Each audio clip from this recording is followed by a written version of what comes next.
Hello mga kaganap! Welcome to my mini vlog! So for today's kaganapan, gagala nga tayo dahil sabi ng ibang followers ko, puro naman daw pagkain yung nasa post ko. Nakakagutom daw. Kaya para maiba naman, tara lakwatsa tayo! Dahil nature lover ako mga kaganap, kaya sa kabundukan ko pa rin kayo dadalhin.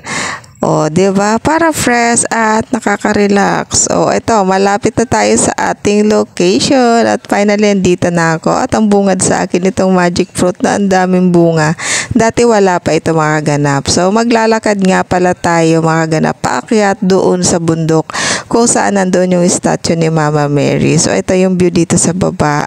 Yan yung iikutan natin doon sa kabilang bundok. So, ito yung daan. Paakyat doon kay Mama Mary. So, pag nagpunta nga pala kayo dito, make sure na hindi pa tayo nirarayuma. So, ito na, nandito na tayo sa pinaka-exciting part. Ayan, nandito na ako sa tuktok mga kaganap at ito yung view. Kapag nandito ka sa part na to, yun, matatanaw mo sa baba. So, nandito na tayo sa likod after natin mag-pray. At iikutin natin yun doon sa likod. Ito na yung likod mga kaganap kung saan nga is daanan. Papunta naman doon sa baba na simbahan. At eto, andito na tayo sa True Wisdom Well or Qua Serpentia. So, magdadasal muna tayo dito ulit bago tayo umuwi. At kung umabot ka na nga sa part na ito, pakipollow mo naman ako para updated ka sa next video ko. So, yun lang muna for today's kaganapan. Thank you for watching. God bless us all. Bye!